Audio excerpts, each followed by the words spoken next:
What's going on? What's going on? We lose our internet? Maybe. Maybe. Well, mine's working.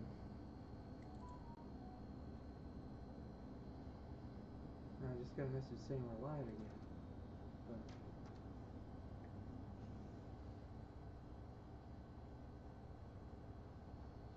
But... Oh, I think I look like I'm live. I'm so confused. Guys, the system said we were offline. Maybe we weren't. We don't know. It still says we're offline. It still says we're offline? There's one way to find out.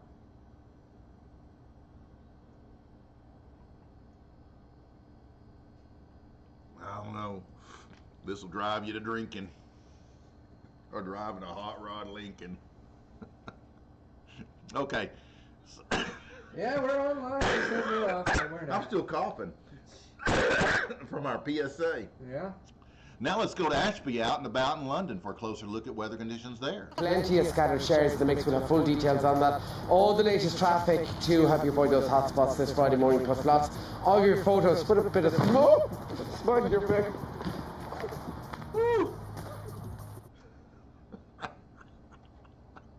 It seemed a little windy over there across the pond.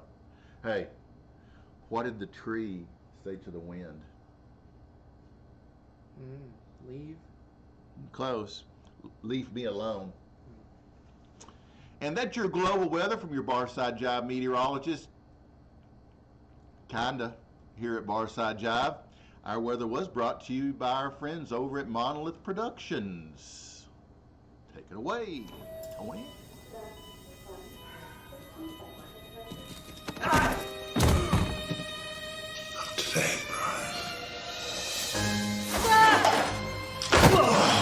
Not today, Brian. Not today, Brian. Not today, Brian. Not today, Thrak. Not today. Shadow of War. Nothing will be forgotten. Okay, we're back.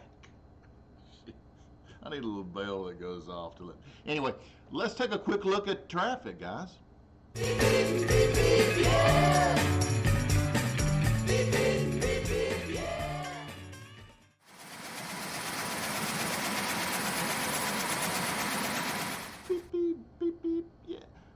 How's it look out on South Main Street? This is about the time during the show I look at AJ and I say, how's it look out there on South Main Street, AJ? And he looks out there on South Main Street and says, well, I just saw a car go by. It's usually pretty slow around here, unless there's a parade or a festival or something big. So AJ's not here. So how's it look out there today, Tony? Hey, there's a car. Well, I'll tell you what, let's go somewhere where it's more interesting. Let's go to Louisville, Kentucky. No way. I wonder if this dude's there. Where we have a citizen reporter. We have a citizen reporter on the scene of a multi-car accident. His name is Roy Fitzgerald. Mr. Fitzgerald, what can you tell us? Somebody had to be drinking and driving. Look at this here. Look at this here. This is why you do that. Drink and drive. Look at that. You see? Looks like they hit this motherfucker. Bounced off this motherfucker. And they didn't hit this motherfucker. Put half the engine. Put the engine back in this motherfucker. Swipe the side of this motherfucker. Half the fucking cars underneath of this motherfucker. Which end up pushing this motherfucker into this motherfucker. Steal more car parts and tore off the window and the mirror on this motherfucker. It looks like he came back, got control for a second, and then hit this motherfucker. Pulled it back onto the street. Came back while he was at it. I don't know where the fuck that came from. Hit this motherfucker. Followed the trail, swerved around, slammed that motherfucker into that motherfucker. Swerved around. Looks like he sideswiped this motherfucker right here on his way out the motherfucker. And you can see the trail of I'm assuming this is, I mean, I know it's got to be an oil type for it to still be here. But damn. Nip this motherfucker right here while he was at it. Wasn't done. Knocked the bump off that motherfucker. Managed to gain control. I wonder what the fucking car looks like. Good God. Do not drink and drive. You will fuck up a whole bunch of people's morning and shit. There's around 8 motherfuckers that's gonna come out this joint and be so fucked up at that motherfucker. Be safe out there. There's some idiots out there. Thank you, Roy Fitzgerald. That'll bring us up to our featured guest segment, which is sponsored by Hip and Hippie. Hip and Hippie is a planet-loving company known for its high-quality, earth-friendly, 100% recyclable candle line and natural body care products. Don't forget those natural body care products, what keep me looking so good. It's no wonder eco-supporting people love Hip and Hippie, hipandhippie.com. As I mentioned earlier today, guys, my featured guest is the one, the only, Martha Davis. Best known as the front woman and lead singer for 80s new wave band, the Motels. I'll be right back with Martha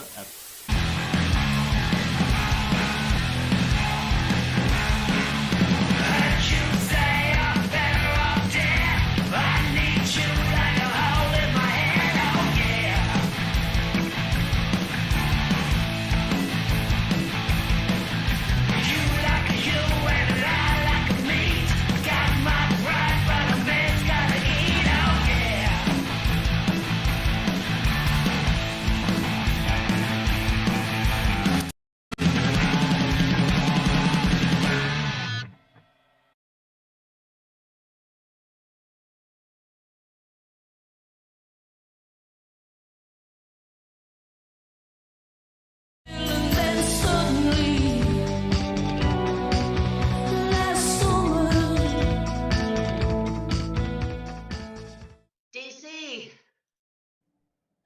I should have shades on, dude. You never wore shades. I know I don't. I love sunglasses and I buy them all the time and I never wear them because I'm blind. You know, you get old and then you can't see, and so you put the dark glasses on, and then where is everything? I think I first saw you on MTV, but I also remember you on American Bandstand. Yeah. I was just out playing ball in the snow with the puppies. Yeah, I heard you guys have had some weather. Yeah. Are you in Washington State? I am in Oregon. Oh, you're in Oregon. It's pretty up here. I mean, right now I'm just looking out at a beautiful snow-covered. I live on a 72-acre farm up here, so I got my chores all done this morning, and the alpacas and the goats and everybody. So, I just can't imagine you being a farmer. I'm a dirt girl, man. I mean, I am not a city person at all. Never have been. And what's your sign? Huh? What's your sign? Capricorn. I'm right on the cusp. I just had a birthday. 70 years old on the 9th. No way. Yeah. Are you really 70? I am 70. I'm a crazy old bat, man. Where's the time go? So what day is your birthday? The 19th. And it's very confusing because years ago, Rolling Stone wrote that my birthday was on the 15th. So I get birthdays from, you're having a beer? Lady, I'm at a bar. You're in a bar having a beer? What time is it there? Oh, that's right. It's 11 a.m. Hey. I'm with you, brother. Hey, you're my second. I had, in fact, Rick said to tell you hello.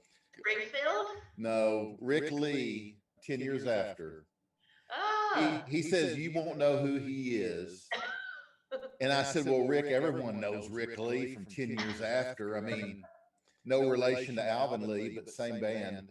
I had it was supposed to be an hour. It turned into 2, but chat with Rick. And that was one of my early, I was just a kid. I mean, I was probably, I don't know. I don't even know if I was in middle school when I was listening to 10 Years After, Yeah, they played at Woodstock. I know. That's You know, crazy. that's huge. And to hear you, Everything's so crazy right now. I mean, oh, first of all, time is making no sense between this last year and yeah, just getting older. And it's like, first of all, we never thought we'd make it, did we? right. No. No, no, I thought 50s you were gone. Yeah, yeah. It's like, so here we are. I'm going, and you know what? I love it. It's cool. It's fun. I'm digging it. I'm Yeah. all over it. It's like I've got so many projects now.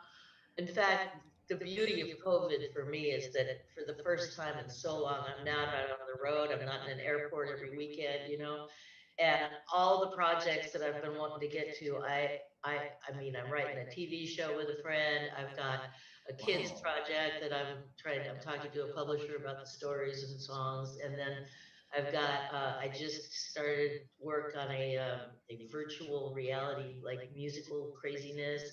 I got another project with my old friend Arthur Barrow, Texan. Arthur Barrow, the bass player from Frank Zappa. Oh, And we wrote a bunch of stuff together back in the 80s, beginning in 90s. And so we're releasing a single a month. On the 19th of every month, we release a new single. So we got that going on. Then I got another EDM project with another. I'm just all over it, man. wow. Yeah. You are. Yeah.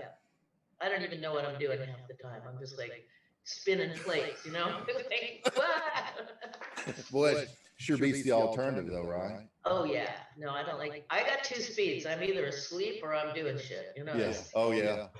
I'm with you. I'm the same way. Tell you what I'm going to do. I'm going to introduce this show so we can start talking again. Okay. Okay. So give me 1 second. Give me 1 second to say my spiel, and then we'll keep on rocking and rolling. Guys, welcome back to Barside Jive, and it is time for me to introduce my fabulous guest, the charismatic Martha Davis, best known as the lead singer, guitarist, and frontwoman of the new wave band, the Motels. It's great having you here, Martha. It's very nice to be there. I wish I was there in that bar. That looks fun. I'd totally buy you a beer. Or two. Or a glass of wine. You got or a glass of wine. I know. I'm a wine drinker too, so we could definitely do some wine. Okay. Martha Emily Davis, I'm so happy. You're such an awesome lady, and you've got such a gift, and your singing is amazing. And those days, the 80s, God, your songs bring back so many memories of that time in my life. I'm so excited to have you here, not just because you're the iconic Martha Davis of the Motels, but because you're just cool. Well, thank you. I don't know about iconic, all that stuff is kind of confusing to me. They're famous, just being iconic is, I don't know, it's wrong. I don't like it. Well, you I like making music. I like making stuff up. I like creating. That's what I like to do. And yeah, I don't know. The fame stuff that's the downside of the business, yeah. We're all the same. We're all just people. Come on. And everybody's got gifts and talents and everything. So that part is kind of just a little off-putting for me. Sure. But the way I look at it as a fan that I was, still am, but back then, is that, you guys, because what you chose to do with your life,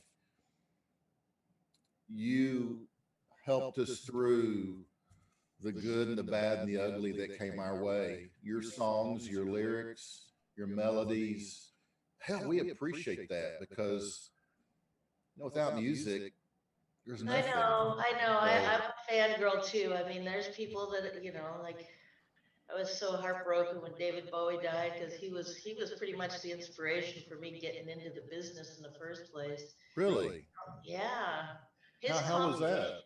Well, because throughout, when I was young, I still do. I love so many different kinds of music. I mean, the first piece of music I fell in love with, I was like 5, was Igor Stravinsky's The Rite of Spring. As a little girl, I used to just sit and watch the record go around, and just like it would terrify me, and it would thrill me, and it would make me sad. And it was like that music was so wonderful. And then I was the first songs I ever played on my guitar were Negro spirituals. Then I got way into musicals, and then I got way into soul music, and so basically, like, I got to David Bowie, and he kind of combines all that stuff. Yeah. He's very musical Yeah. theater. He's very soulful. I mean, he gets those. Yeah.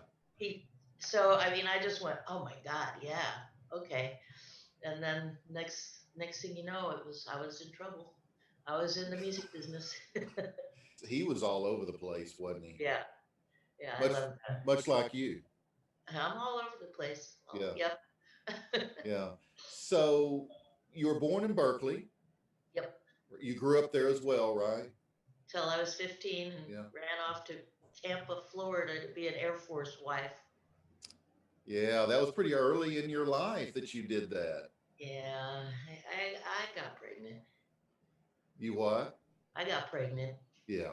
Yeah. Well, hey, it's happened a lot. Yep.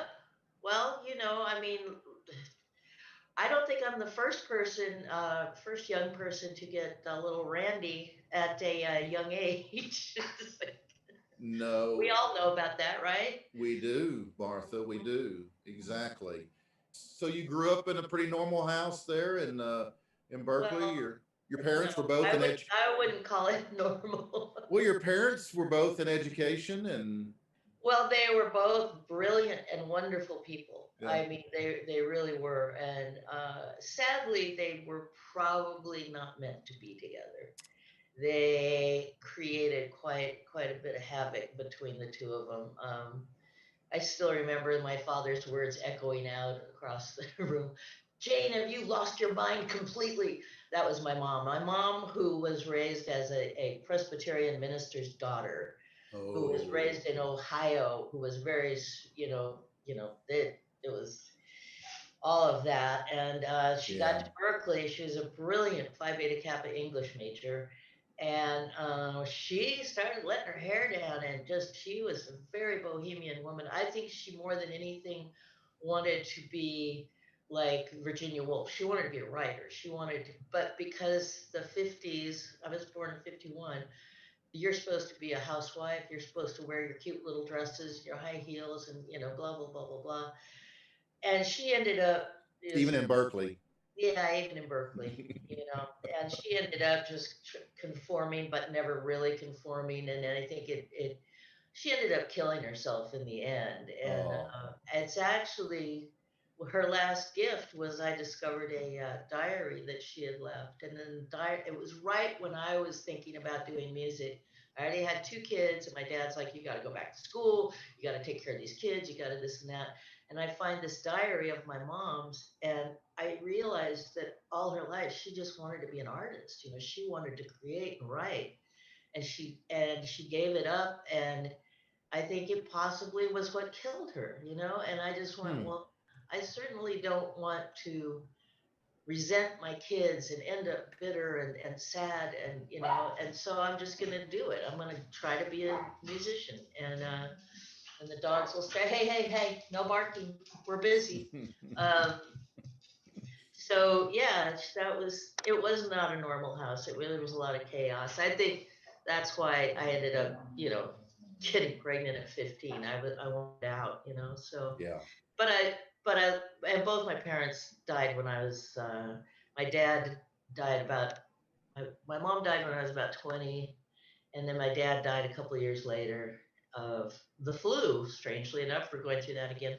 But yeah, I love them both dearly, and I miss them. But it was interesting. Well, you started taking guitar at 8, and then did mom or dad play, or why did you decide to pick up the guitar? My dad was a very talented, he had a beautiful voice. Mm-hmm. And the guitar that he brought home was in the basement of the place where he worked, which was off the Cal Berkeley campus. It was a place called Stiles Hall. And he was worried it was going to get ruined down in the basement. So he brought it home, and he was going to learn to play. And then he hired at one point this babysitter for us, Felton Henderson, who was a young African American student he came from, I believe it was Watts or Compton, one of those neighborhoods in LA, and he had gotten a scholarship to go to Berkeley, and my dad hired him as a babysitter just to get him a little extra cash, and he taught me my first 3 guitar chords. And Oh, so he played. Well, this was Felton, our babysitter. Right. Yeah. And he taught me my first 3 chords, which kept me very busy for years to come. He graduated Cal Berkeley in the law department. His first job was working for Bobby Kennedy. He was the first African American working in the civil rights for the government and he knew Martin Luther King, and I mean, he knew everybody. And he's still my friend, and we still talk, and I love him so much, and I still want to make a record with him because he has the most beautiful voice. But is that right? Yeah. And he's still on the bench. He's a federal judge. No, he's finally retired, and he was. I mean, even up to the end, he was doing stuff that I was like he was going after. At one point, he was going after the prison system, it's like he was worried about the health of the prisoners, and I'm like, he's this little old man, and I'm like, dude, be careful in there because yeah. I don't know, man. It's just like, but he's just the greatest, and I love him, And there's a wonderful, if you ever want to do some deep diving on Felton Henderson, there is a wonderful documentary about him called The Soul of Justice. Okay. And he's a fantastic man, and I'm his biggest fan. So, and he tells people, I taught Martha her So sure he yeah, did. he was in the ninth. He was a Superior Court Justice for years and years and years. But okay. Yeah. Well, who were your guitar idols back then? Who did you want to emulate early on? I didn't really have guitar idols. The guitarist that I, kind of dug was like Leo Kottke and stuff like that. I mean, it was definitely, I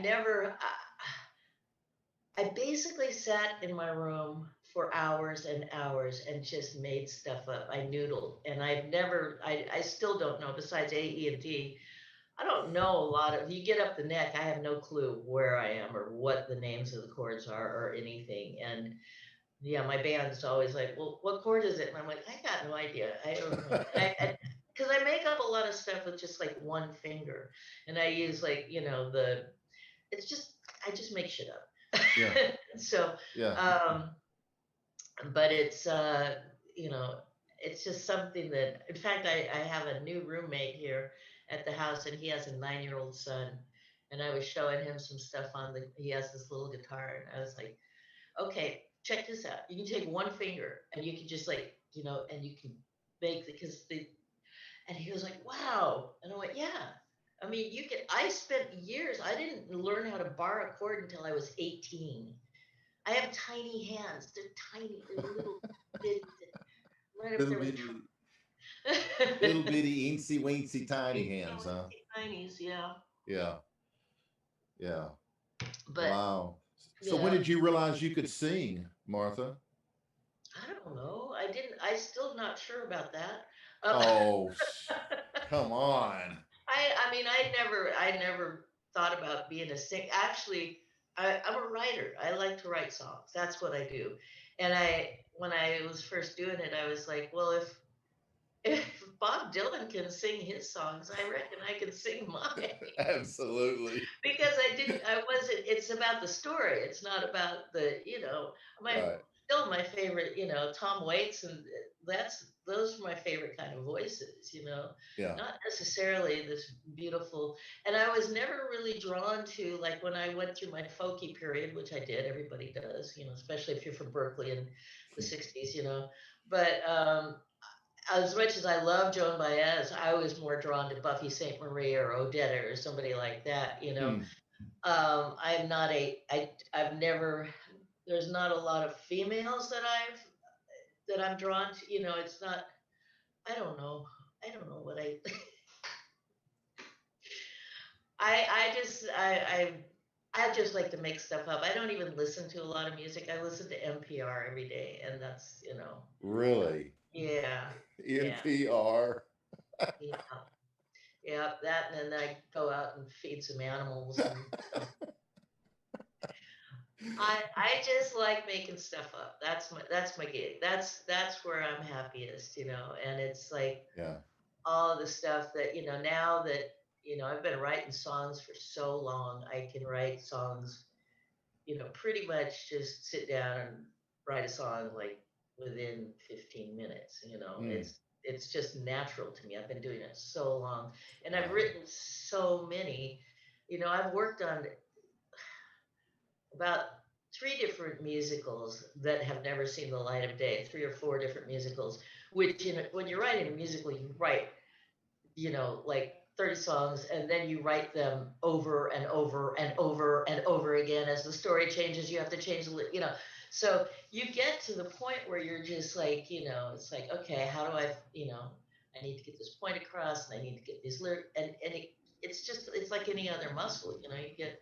So now that has gotten to the point where I've moved on to like writing more long form stuff, and because I mean, a little song in 3 minutes is like, that's great fun and goodness. But now I'm writing a TV show, and I'd written a bunch of kids' songs, and now I'm writing stories for all the songs, so that it would have an accompanying book that goes with the song, with the story. I just like making stuff up. That's what I do. You've had a lot of challenging life experiences. You got pregnant at an early age, got married, that was, I know, kind of rocky, and there was some abuse there, I believe, later on. And then, your parents didn't really, I guess, get along. And so there's a lot going on in your life early. Do you find yourself, or have you in the past written about those life experiences? Oh, hell yeah. A lot. They're Yeah. all there. Yeah. That's how, I mean, that's the beauty of music and creating, is you're actually purging at the same time. It's like most people pay to go see a shrink, and I get paid, to shrink myself, basically. Right. Actually, one of the lines from one of the earliest songs, like on the first album, that song Celia. Oh, yeah. He isn't going to kill you, he's just going to fuck up your pretty face. Right. That was something my husband told me. I'm not going to kill you, I'm just going to fuck up your like, Wow. oh, that's really sort of scary, but it'd be really great in a song. And I'm very proud to be like one of the, like everybody drops the F-bombs now in music, but I was early on that shit. Oh, yeah. Yeah. Yeah. Well, tell me then what your fondest memory is of your childhood. Oh, I have wonderful memories of my childhood. I was, I'm still a tomboy, and so I grew up at this beautiful house in Berkeley that was this old.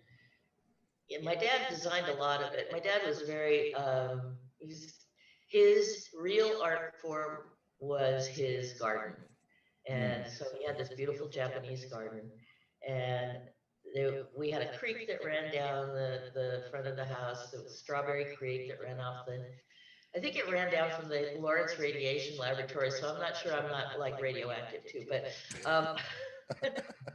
but I would go turn up off the light and let me see. I would trace, I'd muck up the creek, and I'd, explore nature, and I had a great time. I still love being by myself.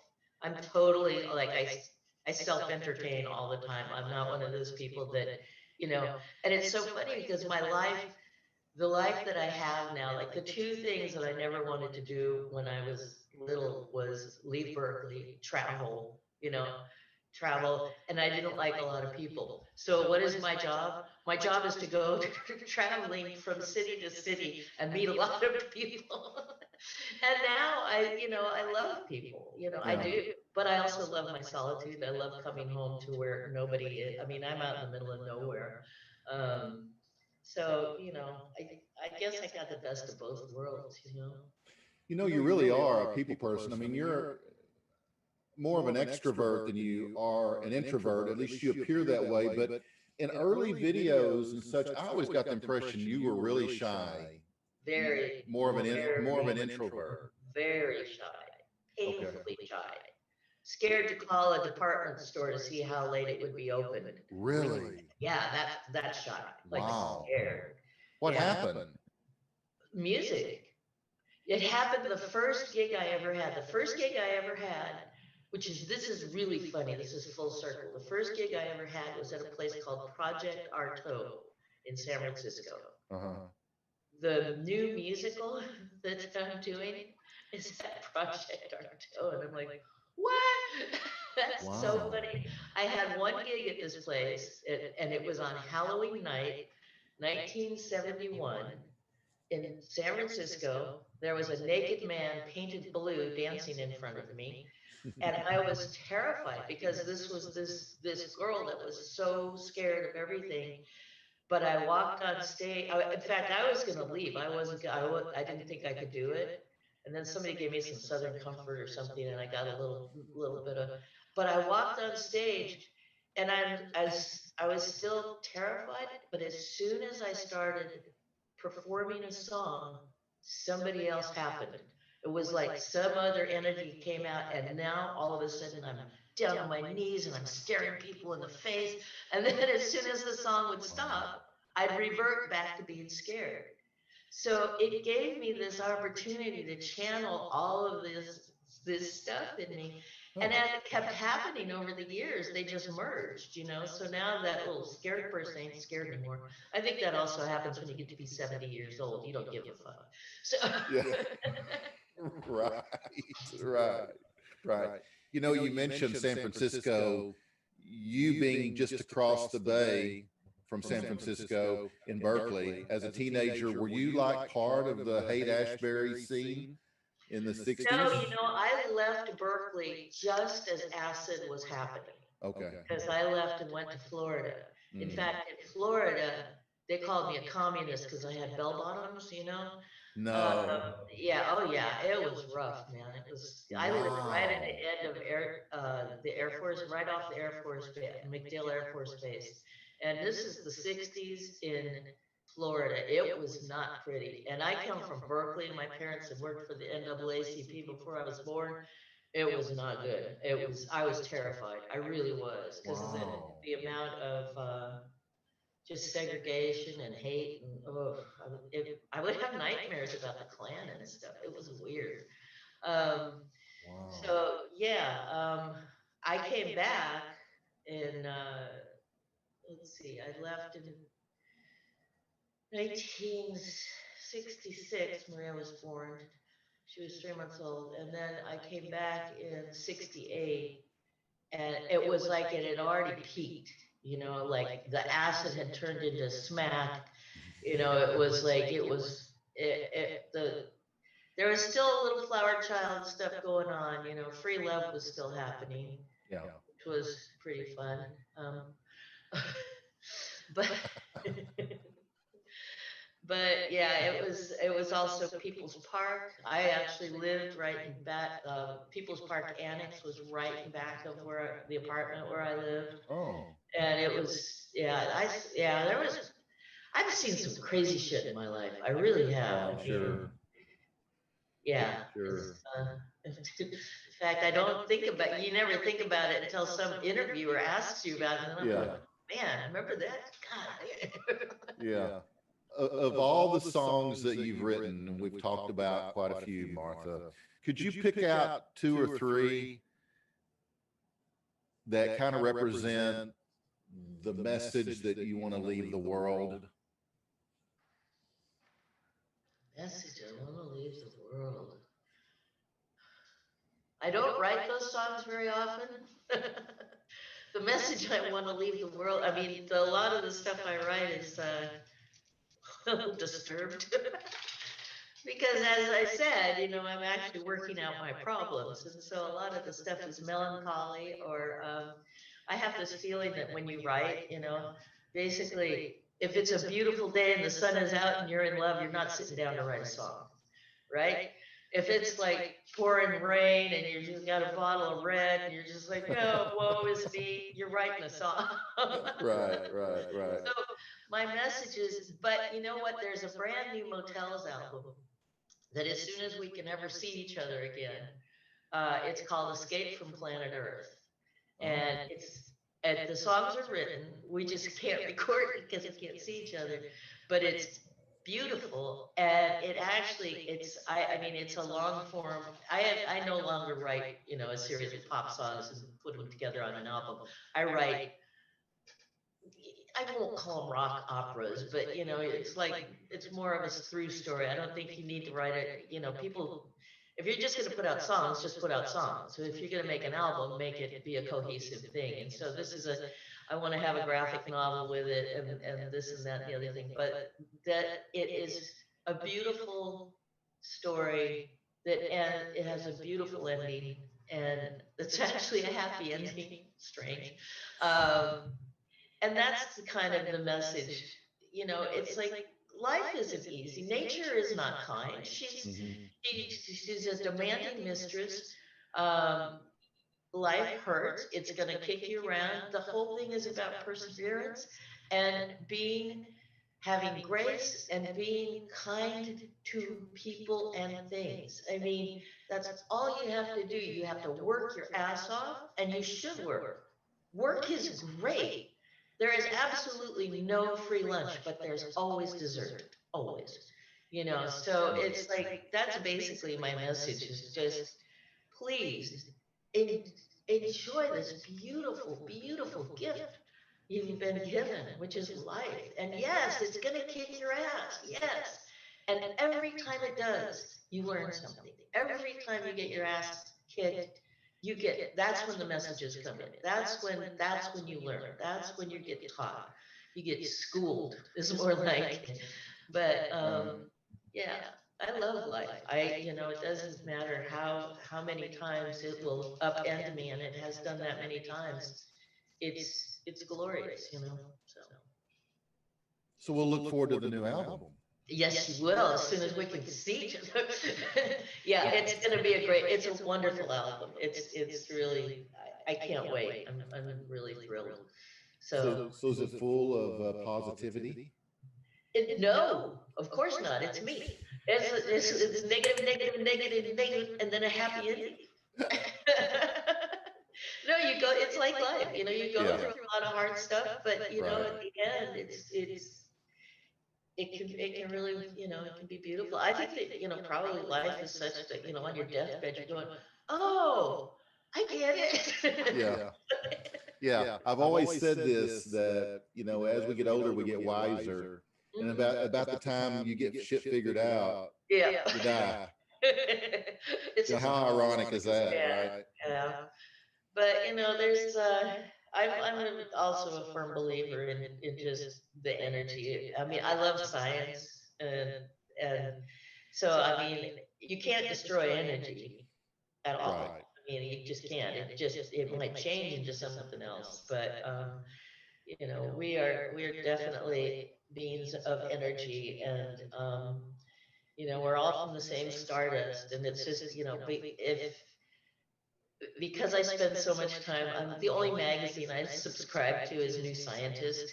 It's out of England, and I just love science so much. And the more science you read, the more, I mean, just like anything is possible. How many dimensions do you want? I don't know, a million. It's like you get into like crazy quantum physics, and it's just like all bets are off. Everything's cool.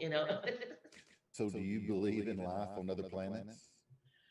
I don't think that there's any way possible there's not life on other planets. Yeah. I just really don't believe that's even conceivable with the amount of and life as we know it, maybe not, but definitely something's going on. Right. They're actually finding the more discoveries, the more exoplanets, we're just trying to discover this. It just seems like it would be ridiculous not to have life. They probably look at us and just go, hey, pass. No.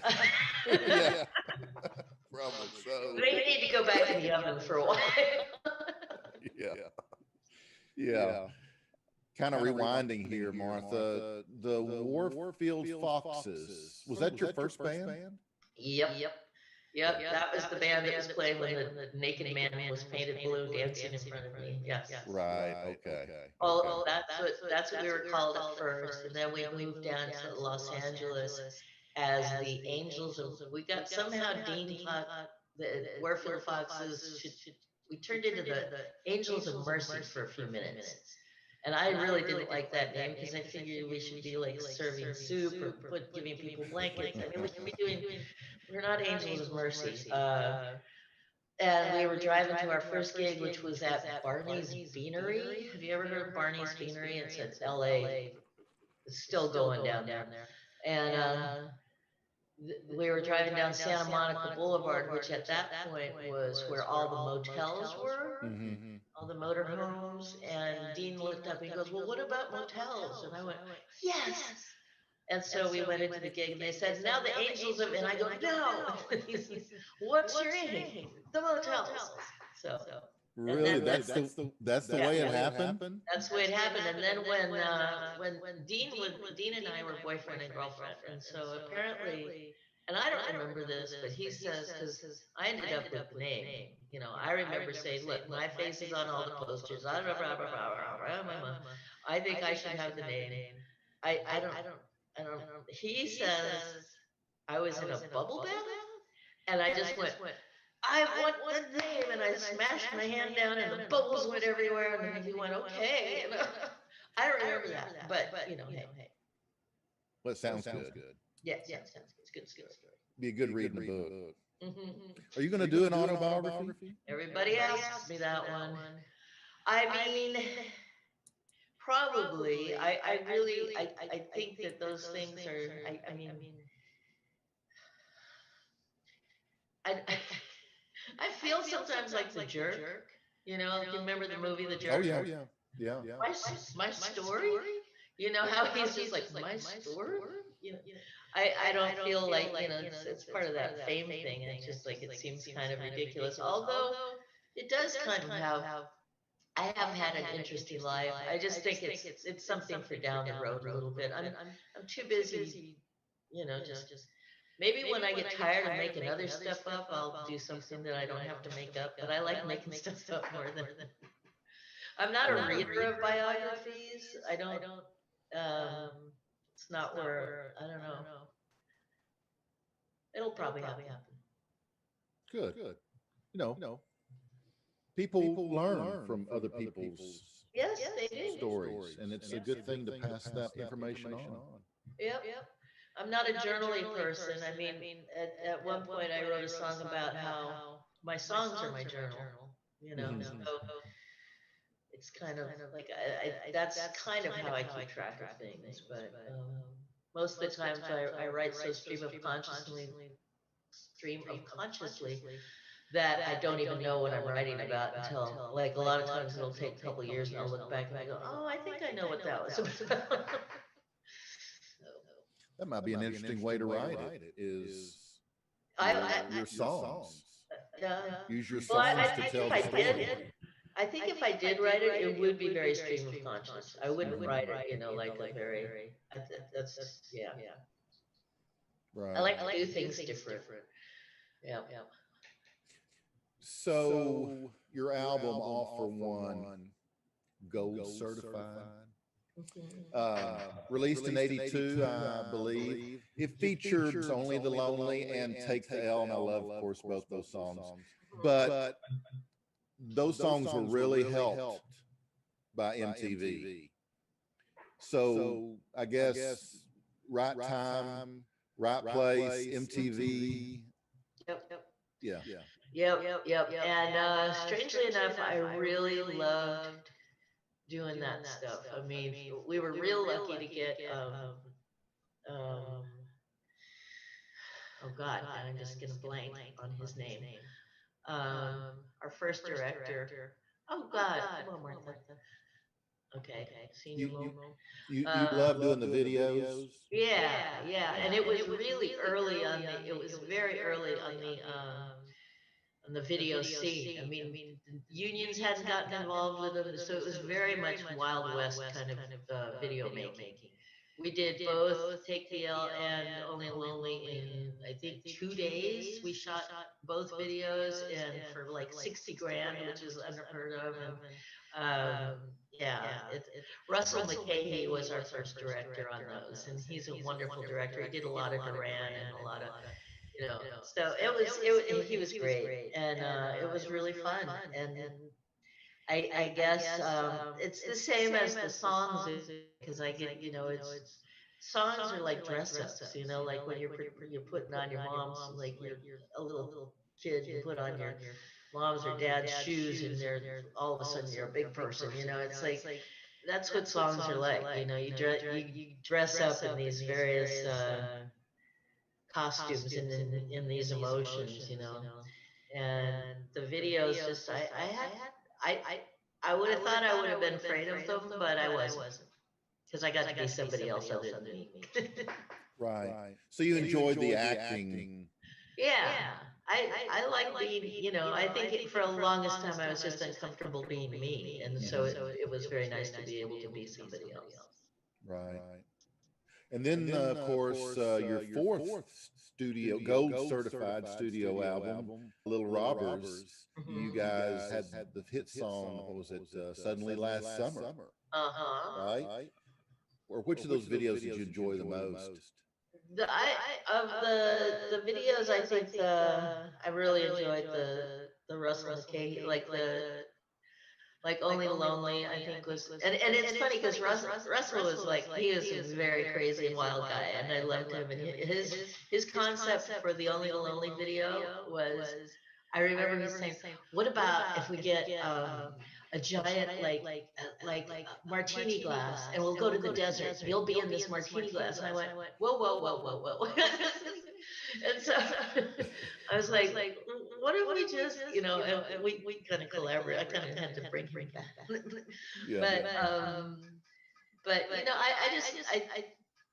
I like that one, I think, better than the Suddenly Last Summer one. Suddenly the Last Summer one had a lot of problems to me, but Oh, did it? for me, I mean, I'm a very visual person. That's what I wanted to be when I was young. I wanted to be an artist, and I'm very involved in the artwork and the this and and the videos and all storyboard stuff.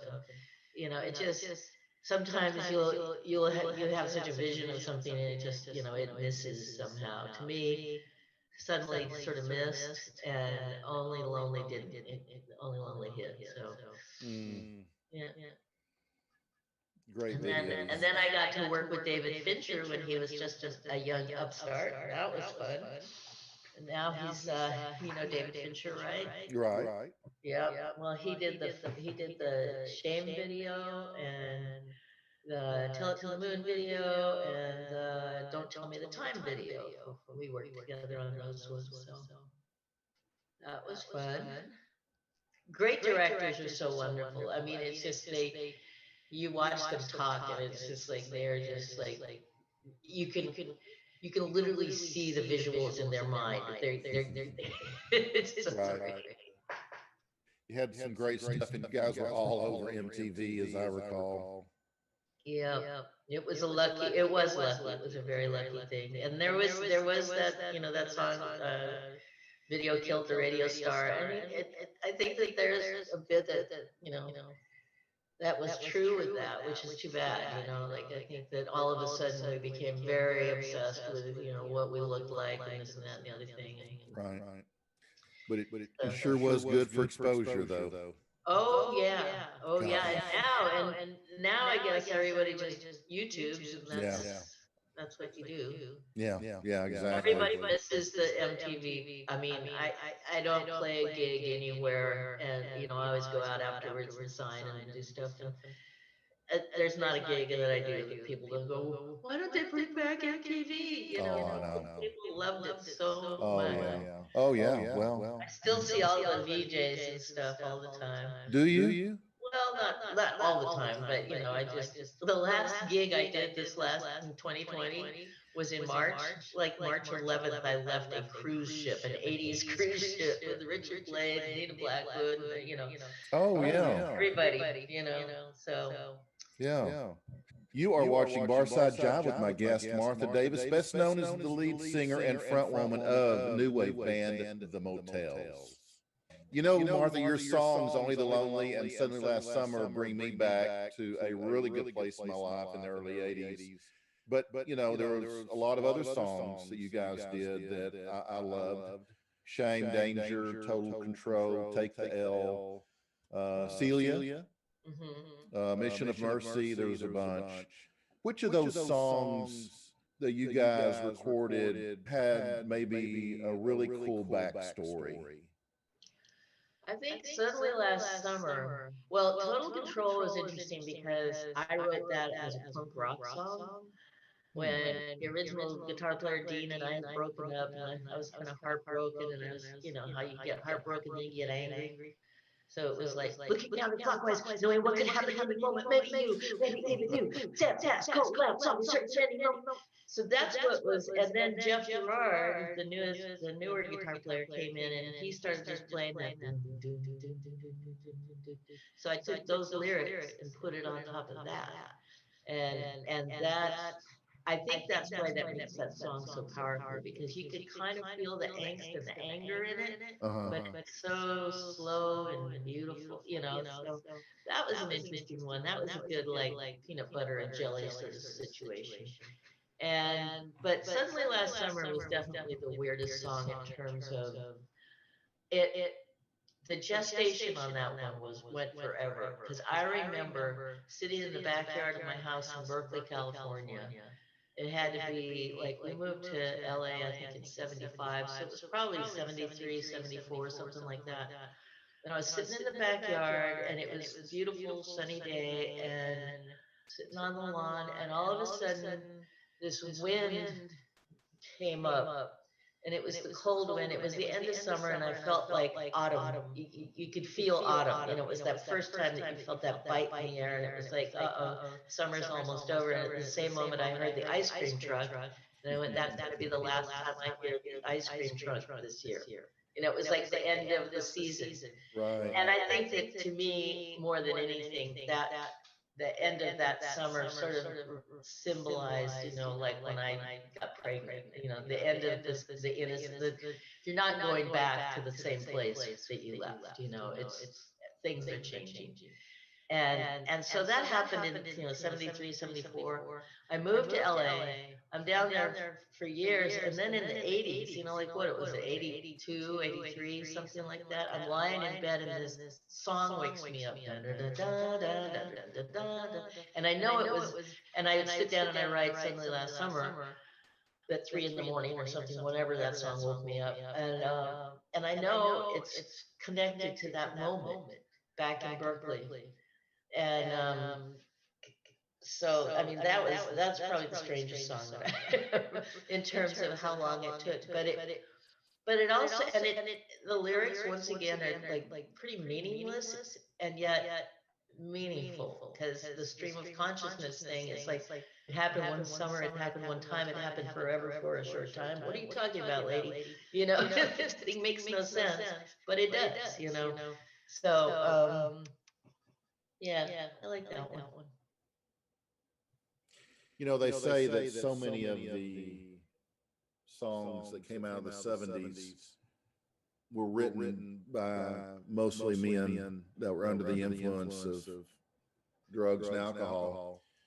Do you think the same thing about the artists that came along with the new wave movement, like the Motels? Definitely drugs and alcohol. Yeah. Are you kidding? The 80s? Good Lord.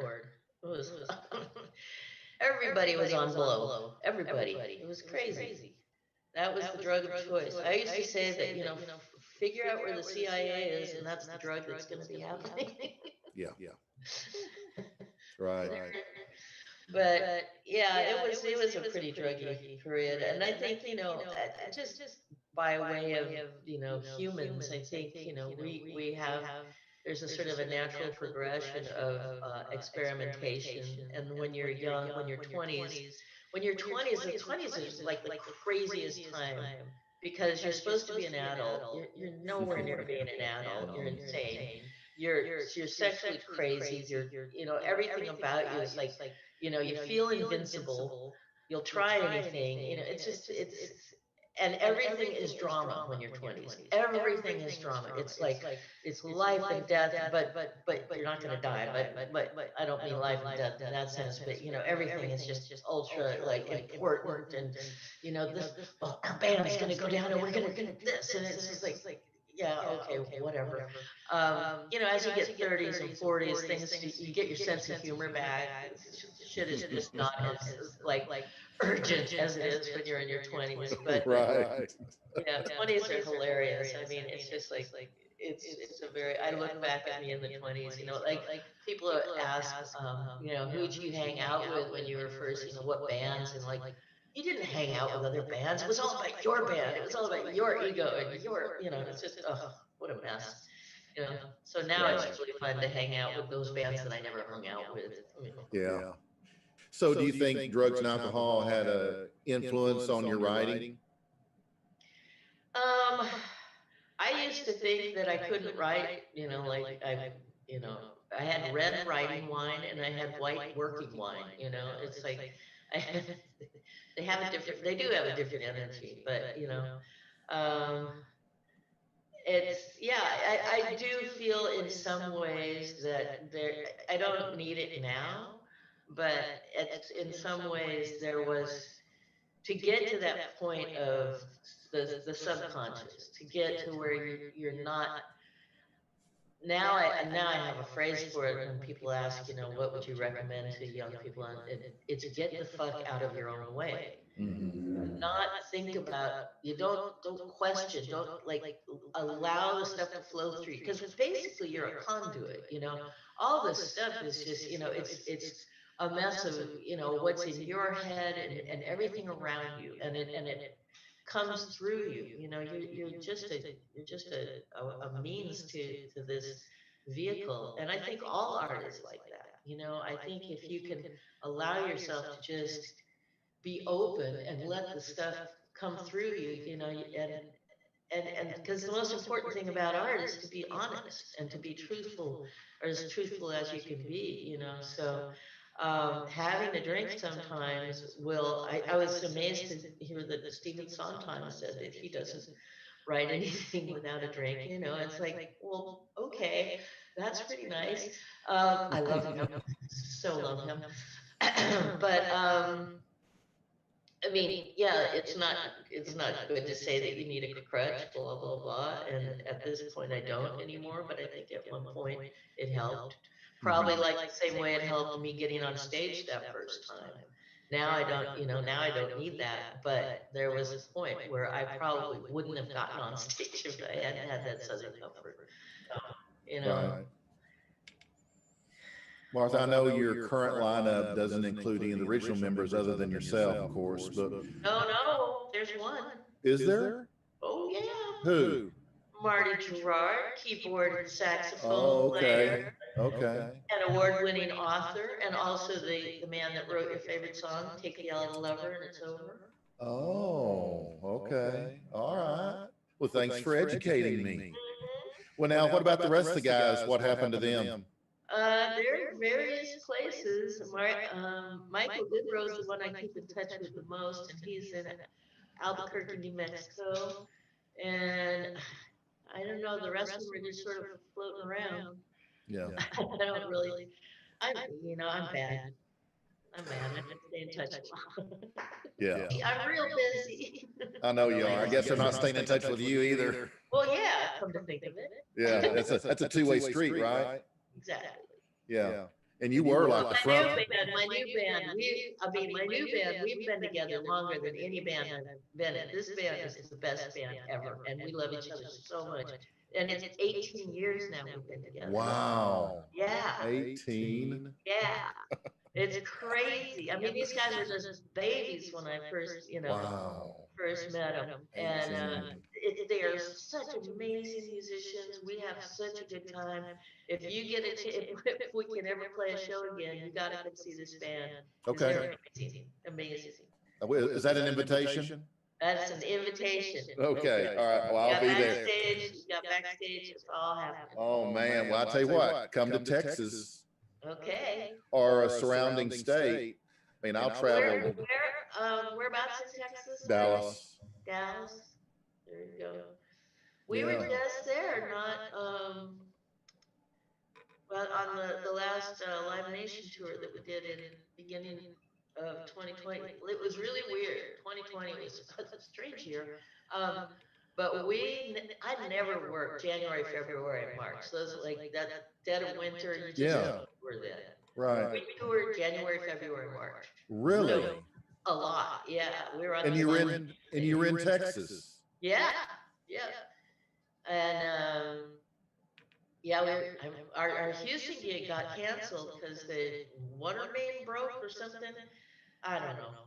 But yeah, we were in Texas. That seems like a billion years ago. It truly does. It's crazy. But it was last year. Yeah, last 2020. Woo, man, what a year. Yeah. 2020 was the year of the rat.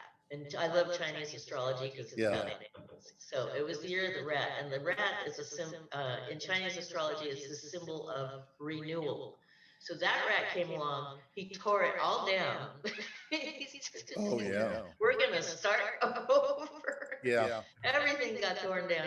And this year, starting we're still in the year of the rat. So February 12th, we're gonna move on to the oxen, who is hardworking and trustworthy. So yeah, it's Hey, why don't you take a minute and just brag on the rest of the guys in the new band? Okay, I will brag on them. Yeah. We have on guitar Clint Walsh, amazing, amazing guitar player, wonderful producer, talented, I mean, beyond belief. He is, God, he's played with everybody from Gnarls Barkley to Johnny Halliday in France. And just love him, love him, love him. People just, he's just crazy, wonderful, good. And on drums, we have Eric Gardner, the Machine. He is like so hilarious. Also a brilliant artist. If you go to the Avant Gardner and look at his collage work, incredible, beautiful. Oh, okay, cool. Absolutely stunning. The Avant Gardner, Eric Gardner, amazing drummer, also played with Gnarls. He plays with everybody from Garbage, Gnarls. He played, in fact, last year was great because we actually had him. My rule is if somebody offers you a boatload of money, you go ahead and leave the motels, I'll get a set. That's my rule. So if you love them, let them go. So he was out with Melissa Etheridge. He just plays with everybody, but wonderful drummer, hilarious man, brilliant artist. Then we got Nicholas Johns on bass, bass and keyboard and guitar, and produced the last, I don't know, have you heard the last album, The Last Few Beautiful Days? Yes. Okay. Yeah, absolutely. Great, huh? It is. And you know what is interesting about that is that, and I can't say this for a lot of bands that, started out in the 70s, say, or 80s, and now they're still doing new material. But you guys sound like your same sound from the 80s. You know what? It's because of the boys. The boys are all way younger than I am, but they grew up in that was their shit. They love the 80s music, so they love it more than I do. And so, like, all of the Nick's got all the synthesizers from the 80s. He's got all that. They love that. Yeah. I'm like, yeah, and it's like, this DX7 sound. I go, oh man, I hate that. Yeah. But yeah, they totally are into it. Oh yeah, it sounds just like it could have been recorded in 80 through 82, 83. But it also sounds brand new. It does. Oh, I know. I meant that as a compliment, but yeah. It's I don't know. It's a wonderful combination. We just have something together that, and the thing that's amazing about this band is not only do we all get along amazingly and love each other completely, but all their girlfriends and wives, etc., are also wonderful, and we all get along and love each other. I mean, it's like such a sweet family. It's just Good. it's like the best thing in the world. And then the last but lot after Nick Johns, who is also, he does a lot of EDM. Well, it's not really EDM. He does a lot of like synth work and works with Ezra Reich, who is Stephen Reich's son. They do a lot of stuff. They have a band called Room 8. And so Nick works with a lot of people and produces a lot of stuff as well. He produced the last album of ours. And then there's Marty Gerard, keyboard and sax player from the original Motels. And he was joined the band in 2011. The new band had been going for a while, so he's the new old guy. Right. And me and Marty are mom and dad, and then the kids, So Right. Okay, so I'm going to ask this kind of tongue in cheek because I know you had a lot of obstacles, but as a band, normally there's management issues or label issues, or in your case, you were a single mother early in your career. Self-confidence sometimes is an obstacle that you have to overcome. So what would you single out as the biggest obstacle for the Motels? I think it would be management for sure. Oh God, I've had the worst, and it just, and we never had management when we got signed to Capitol Records. We didn't have a manager when we got signed. I just had a lawyer. Really? And then Capitol's like, you need a manager, you need a manager. And our first manager was Ken Fritz, and Ken was fine. I still like Ken.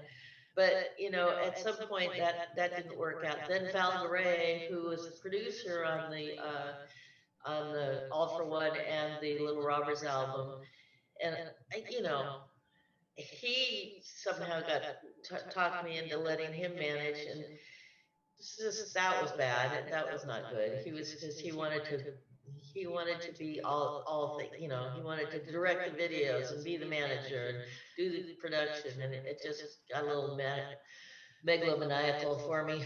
So then, and then after that, I left. There was a couple of. It's just always been bad. Then I got married. Well, I didn't get married. I started going out with this youngster. I went all cougar and went out. I can't believe you would go cougar. I went out with a guy that was 20 years younger than me, and yeah. Okay. Put her back. And he became my manager, and he worked very diligently at some things. He was a really good photographer, and he did some stuff, but it wasn't right, and he wasn't right, and then we ended up wrong, and so that was over. Then I picked up some managers in the last 10 years or so that were all just screwball and crazy. One guy just basically stole a bunch of money from me, and another, it was just, well, now my manager is Franny, and Franny she started out, I met her through the manager that stole a bunch of money from me, and she was doing a red carpet. She's a promotion gal, and we became such good friends, and I trust her so much, and she's one of those people that she's super protective. And if she's never really managed, but man, if she doesn't know something, she'll study up till she does. Mm-hmm. And so at this point, it's totally working for me, and I feel safe, and I feel like somebody's got my back, and we love each other, and it's hilarious. So there's that. So right now, I am very proud to say, and it's gone on for a few years now, I literally have no assholes in my life. There are no, I've done it. I'm knocking on wood, because I've always managed to have, I don't know if I thought I needed somebody to be a jerk in my life, you know, Yeah. but I've always had those people. And right now, ain't nothing but love. And it feels so good. That's awesome. See, there is a happy ending. See? Look at that. Look at that. Hey, I feel another song coming on. Happy endings with me would probably be about a massage parlor. Probably. Well, we won't talk about that.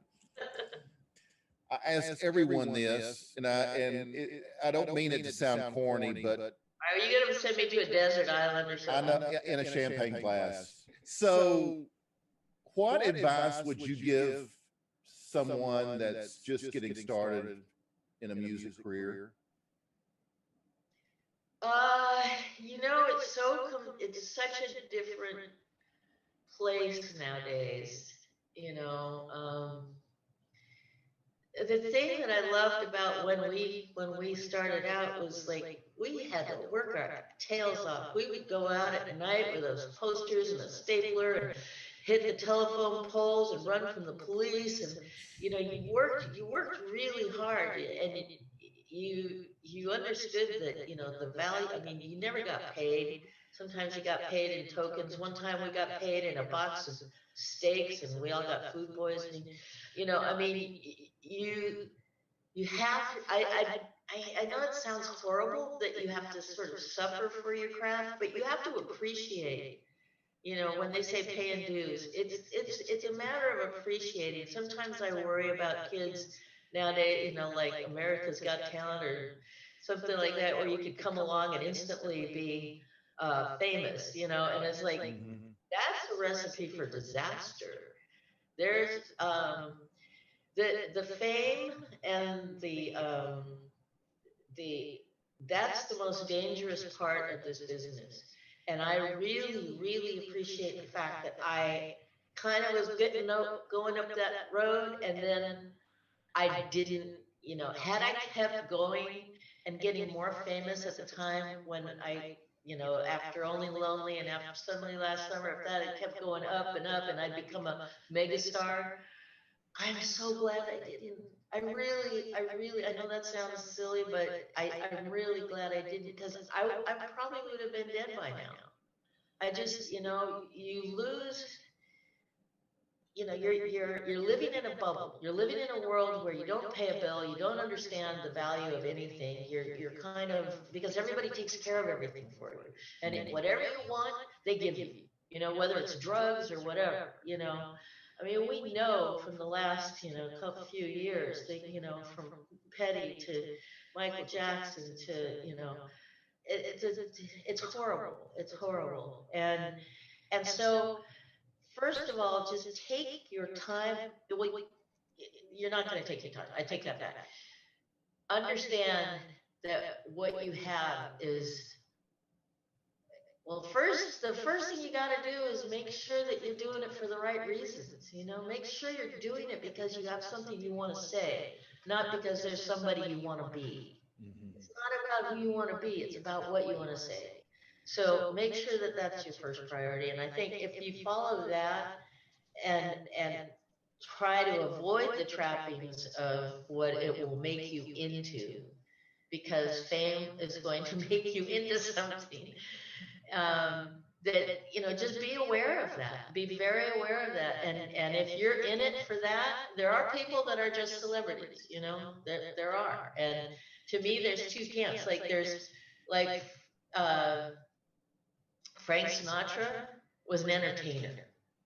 He was a very good entertainer, and his greatest to me, his greatest talent was he found the best songs ever and the best arrangers and the best. But he wasn't an artist. I think of an artist as a person that creates something, and an entertainer as somebody who presents something, you know? So if you want to be an entertainer, if you want to be famous, if that's your drive, well, that's fine too, you know? If you want to be an artist, just remember you're doing it to say something and not to be something. So that's all. It's a great message. Yep. It's a great message. So what's next for Martha Davis? all my little projects, gonna try to see if I can make them happen, you know? It's just, cause it's all just, you never know. Everything you do in this business is on spec. That means you expect to get paid someday, but you don't necessarily. Expect to get paid.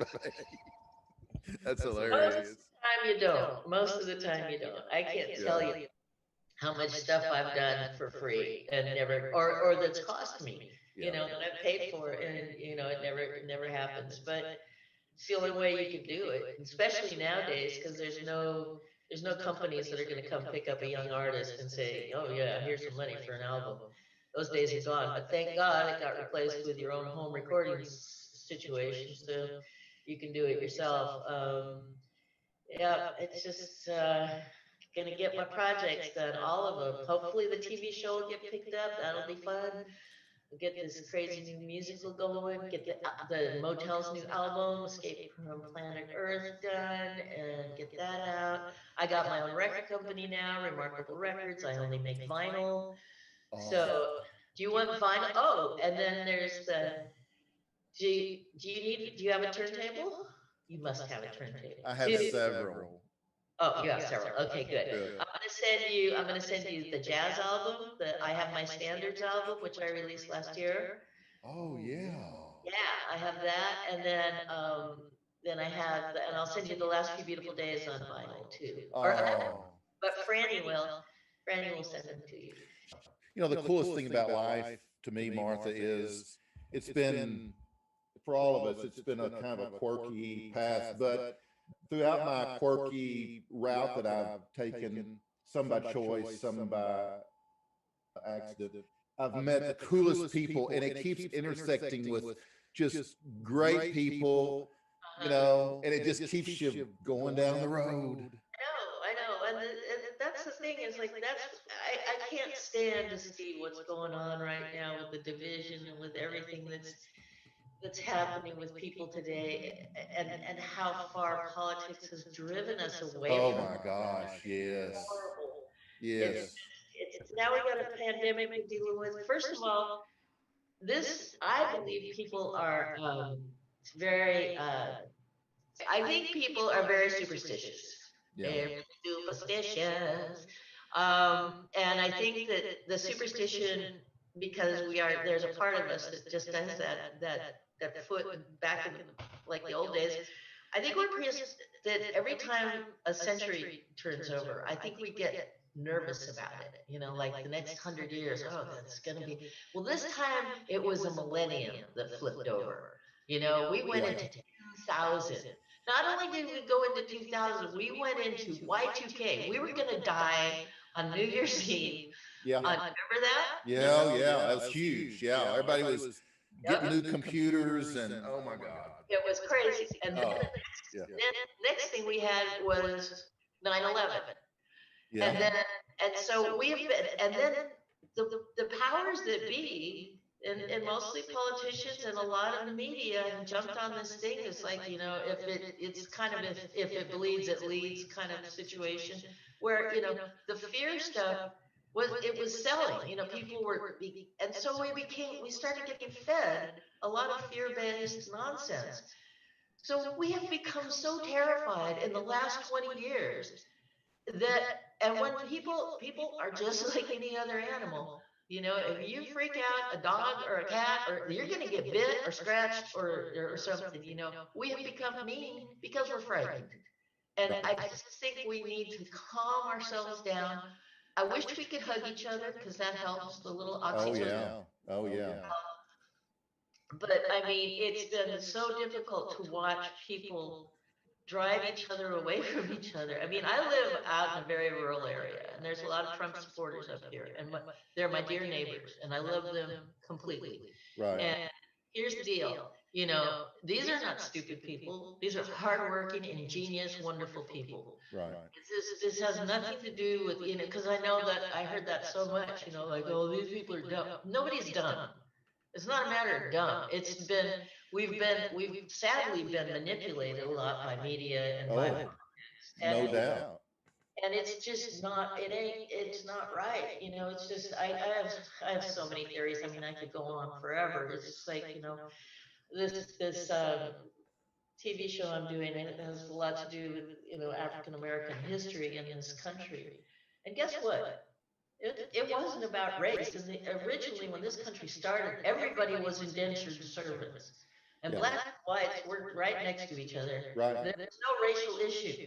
It became a racial issue when the powers that be, in other words, the money people, decided, well, maybe it's not too good that if the black people and the white people all get together, well, then they might overthrow us. Right. So we want to separate them. So we'll come up with a nice story about how this person over here is fucked up and this person over here.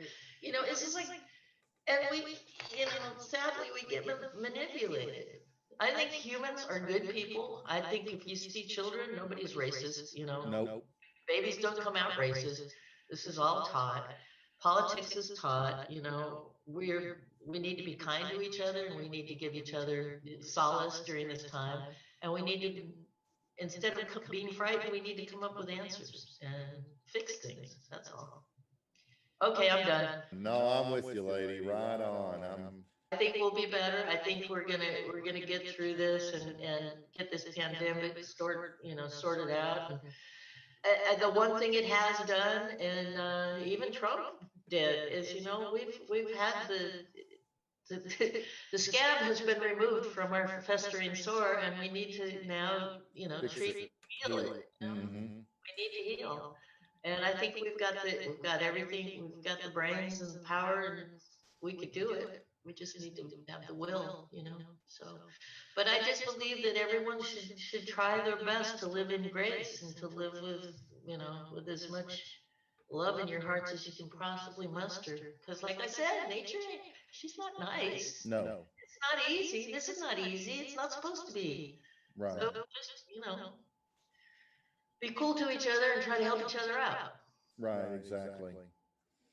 You know what? I would be remiss if I didn't ask you to sing one line from Suddenly Last Summer. It happened one summer, it happened one time, it happened forever, for a short time, a place for a moment, an end to a dream. Forever I loved you, forever it seemed. One summer. There you go. You just keep going. I'm not going to stop you. Are you kidding? I'm like totally digging this. I'm being serenaded by Martha Davis. Really? I ain't saying a word. You just keep going. Lady, you are so much fun. I have had a blast. Oh my God. I really have. You're awesome. Well, I appreciate you having me on having me over to the bar, and I'll have to make it over there one of these days. I swear, if you ever get anywhere close to Dallas, I don't care where you are, you get anywhere close and we'll find a bar and we'll have a drink. I want to meet you in person. It's on my bucket list. It's on my bucket list now. We'll do that, and we will do that when we can hug it up. This is really huge for me. So I've really been looking. No, it really is. And I've, because I love your music, still listen to it. I still have an iPod. I do too. It's full of my songs. I have the iPod Classic, and I have at least 2 of your albums. Well, you're gonna enjoy. I hope you enjoy the new jazz album, and of course, the last few beautiful days on vinyl is wonderful. And yeah. But I think that it's called "I Have My Standards," and it's called that because they're all songs I wrote, so they're not really standards. Nobody's ever heard them before, but yeah, it was a really fun album. We made it old school. We made it in like one day. Wow. Yeah. So we made it in 2010, and it took me this long to get it out. But now that I have my own record label, so there you go. Isn't that cool? I guess there's a huge difference from making that first album to the last one, right? Yeah. In the process, it's just like night and day. Yeah.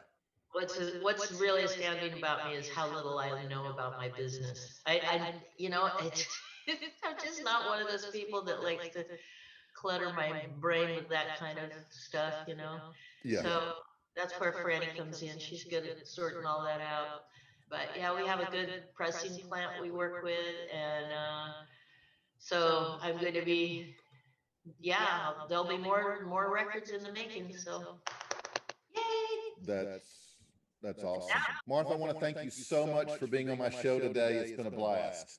It's been so much fun. I really appreciate it. Thank you. Well, you're welcome.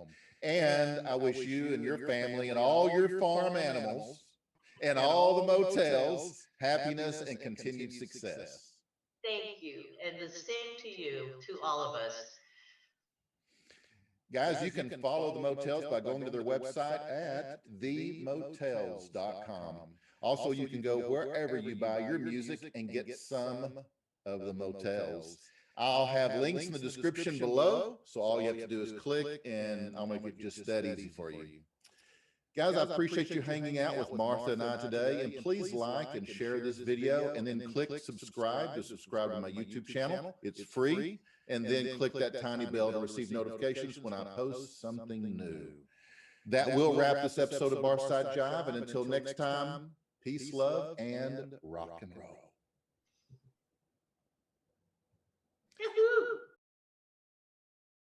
Thank you again. Thank you. You have a wonderful day, DC. You do the same, Martha. Take care of yourself. I will. Okay. Bye. Bye.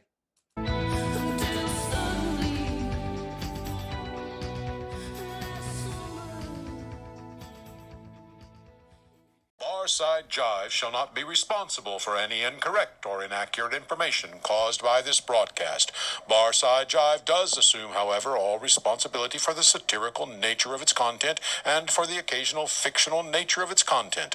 All characters appearing in this broadcast, even those based on real people, except for our featured guests, of course, are entirely fictional, and any resemblance between them and any persons living dead or undead is purely a miracle.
Is not the same as the United States of America. See, what we have is What's your name? What? What is your name? Tony! Fuck you, Tony! What we have are service. What's your name? McDonald's. Ezekiel! As the government. Fuck you, Ezekiel! Fuck you!